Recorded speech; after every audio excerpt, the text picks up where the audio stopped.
Hey guys, I'm Shifty, and I've been a professional Overwatch coach for the past 3 years. I've helped elevate half a dozen players into the Overwatch League already. Now you can't pop off as Widowmaker unless you know where and when to take the best angles.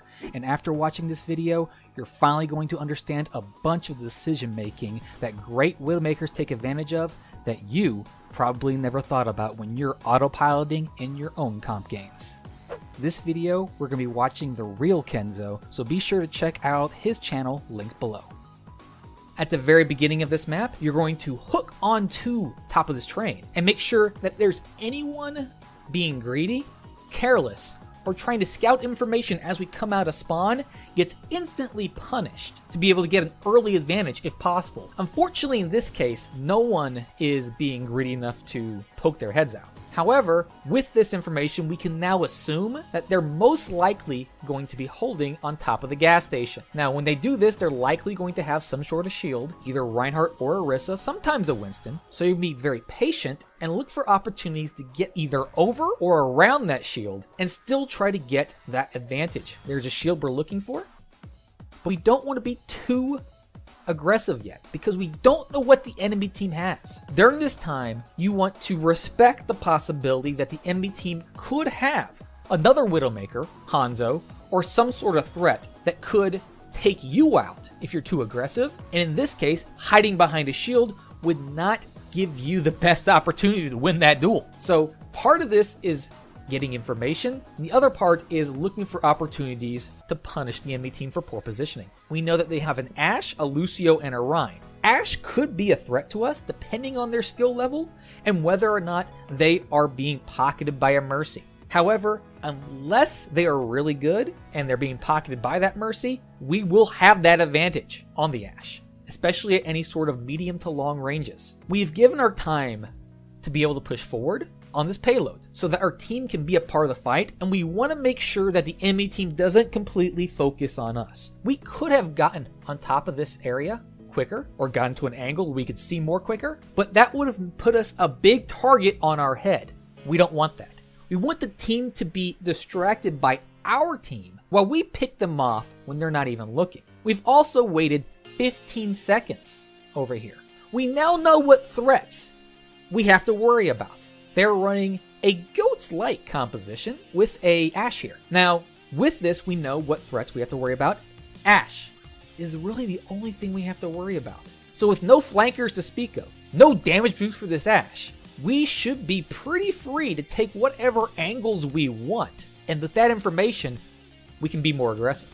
What you want to do here is use this bridge as a launching platform for our first hook shot. During this hook shot, most of the time, Reinhardt is going to be shielding. And while he's shielding, we're going to looking to get up and over that shield for a shot. Any little head that pokes up above that shield, thanks to our vertical advantage, gives us an opportunity to get a pick early. It also means that anyone from this side of the shield, or further back than normal, is going to be free to get a shot on top of. Luckily for us, this Reinhardt decided now was a good time to fire strike. And we took advantage of his mistake by getting a free pick on the Ashe. With the Ashe gone, we have no long range worries whatsoever. And we can take whatever angle we want without fear of retaliation. With no grapple hook available, we're going to be playing on the low ground with minimal value, thanks to this shield in our face, until our team puts a distraction on the enemy team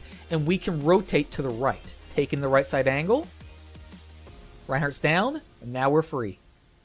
Kill the Brig, grapple hook up, and during this grapple hook, we do this grapple hook so that we can hit the people on this side of the high ground, because they would not be in line of sight of us otherwise. We have two really good options here. And when you're using a grapple hook for the hook shot, you want to let the momentum of the rise and fall of your grapple hook do the work for your vertical aiming. So all you have to do is aim your cursor horizontally near the middle of your target and let the momentum of your grapple hook take your target and line up their head. In this case, we're going to both use the upwards momentum to be able to get onto the Zarya for a nice shot, and then the downward momentum to maybe get one more Hail Mary shot at the Ana on the way back down. And we hit both. Watch this in slow motion and see how he lines it up horizontally and lets the vertical momentum help with both of these shots. 1 and 2. So when you're using the vertical momentum of your hook shot, you're really just timing it. The only thing you have to worry about is that horizontal alignment. After we've killed multiple targets, you have to be aware of the status of the fight and what areas you can control and what areas the enemy team is likely to come back to. After you look for the cleanup here, now we just position ourselves for the response. And this is important, knowing what routes they're likely going to be coming back to. So, on this particular point, they have 3 options. A, this high ground area. This is where the vast majority of people come back to. They think it's safer, it's quicker due to their route, and knowing that it's the most popular route and it's a high ground area, this is where you want to focus most of your attention to. B, the road less traveled. They can also take a similar route on the low ground. The problem with that is it's more of a choke point, it's on the low ground, and more easily aggressed by anyone that can't deal with the high ground as easily. And then you've got C, the flank route. This area takes the longest to get to and can be dangerous because it can be easily pushed by the low ground and it's very separated from these 2 areas. However, it's where any flanker would go if they want to put pressure on the Widowmaker, aka you. So you need to be aware of what flanker potentials you have between fights. It's a good idea to hit tab and check to see if they make any swaps, thanks to the fact that they now know we have a Widowmaker and a Genji and know our composition. Expect swaps after you win the first fight. Knowing that most of them come from the top here, you want to focus your attention here primarily. You're going to look for movement on the bottom, and you want to have your ears available to be aware of any flanks on the sides here that you can't cover. If you do get in trouble, you want to know exactly what you're going to do when you get into that trouble. 1, if you get in trouble and the flanker gets on top of you, you can hook over here on top of the high ground. This is not a great area because since they're likely going to be coming from over this angle, they're likely going to have control over this space at some point. So make sure that they do not if you choose to use this particular route. B, you can go down here into the Mega. This is the ultra safe conservative route. And C, we can hook over to this angle. And if you hook this way, you get an angle that's far enough away that's going to be comfortable to be able to shoot on your target that was flanking you. And you can rotate around the side you were earlier to get shots from this angle. Regardless of that fact, if you do not have any pressure, this angle we're currently at should be able to have perfect line of sight out of the majority of where the fight takes place. Now, it's really important to see how, even though our Reinhardt comes over here, we don't get distracted by it. The Reinhardt here is way too far forward, and we're able to punish the Ashe that gets in front of the shield. We literally put ourselves to the left here so that we have more of an angle that is not protected by the Reinhardt. Both Lucio and Ashe are going to be vulnerable thanks to poor positioning by the Reinhardt and carelessness by both of these 2 heroes by not respecting the Widowmaker. And 2 easy shots clicking on the head, just making it look easy.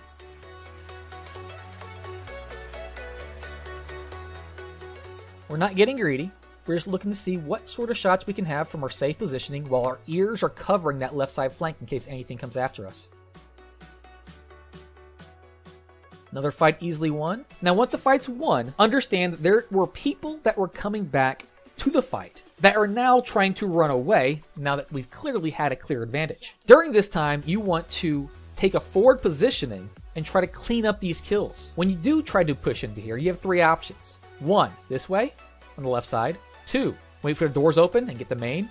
Or 3, high ground. Because we're going after respawn kills, we want to take the quickest route out there as possible. Left side is perfectly fine. You go out there, see what you can get, see what respawn kills you can get. Do not stay on payload. That is not something that you want to do after you win a fight. You want to take space and you want to be able to get these staggered kills. Top left is going to be the best angle long term, but it takes too long to get there, even with our hook available. So we want to make sure that they don't get a chance to get away. Opportunities for the Ana twice here, and trying to focus on the turret's a good thing, but this bubble thing on the left side, that's a problem. Now, luckily, we are near our team. We're on the payload. We have some peel available, but be aware that if there's a brig, which is what it is on the left side here, and we don't have available the peel for us, make sure to have an escape route available whenever we get pressured here.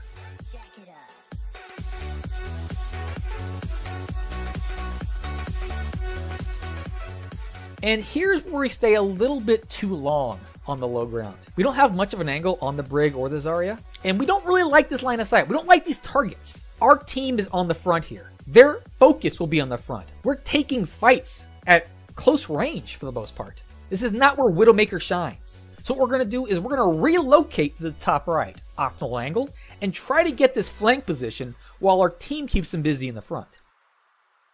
Popping our walls, we're able to use this to our advantage and just wait for them to our cursor. Everything's great so far until this. Let's watch that one more time. Let them come to the cursor. 2 kills easy. We've won this fight. We need to play a little bit more conservative. We get really greedy. We see, hey, there's an Ana here. I'd like to kill this Ana, but she's not my line of sight. So I'm going to jump down and try to engage on her. Not a great idea, especially with our hook off cooldown, because there is a Brig and a Reinhardt right here. We have to know that. So we've won the fight, a little bit greedy. We do get a great shot on the Ana, but it's not worth killing yourself over. We could have easily bought our time and just slowly won the fight. But because we do lose our Widowmaker here, our team is forced to use ultimates they may not have necessarily meant to use. There was a grab, but just keeping that pressure on and being a little bit patient after you already have the advantage can be much more effective than getting greedy and trading yourself for that one more kill. So, coming back to the fight, we always want to take an angle where we can get a large portion of the map in our line of sight, and also where the enemy team isn't already focused. We want to get a crossfire on the team. Our team is here, their eyes will be down here. So coming up from here will allow us to be able to get some free shots before they even notice we're here. We're also going to get some nice picks on this high ground area. But we're also not going to go too aggressive here. So from this angle, we have perfect line of sight if they come out from this angle. Again, knowing where respawns come from, A, B, and C, the vast majority of the time they come from this high ground A. So we have a perfect angle for that. And we're looking to see if anyone's over there because our team hasn't pushed through here yet. We don't have necessarily control over this space. And until we do, this becomes a little bit more dangerous than it's worth. However, once we do gain that control, we can transition over to this high ground. But it's important not to just stay on top of this area here. We want to get on top of this little high sign, the high side. And the reason for that is, when we do get on top of here, we have a better angle downward, but if we get in trouble, we can always drop back down for free. Here's that angle. Trying to get above that shield. And lots of opportunities for shots here.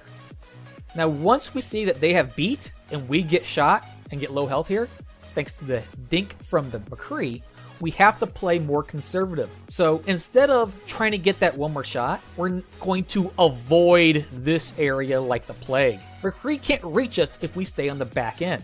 So we're going to avoid the top area, stay on the back end, and then we're going to go to the right here and try to get in line of sight of our heals. Knowing that we have an Ana and knowing how they're going to heal us, we need to get in line of sight of them, know where they are, and then make sure you ask for that healing. Eventually. Any day now. Thank you.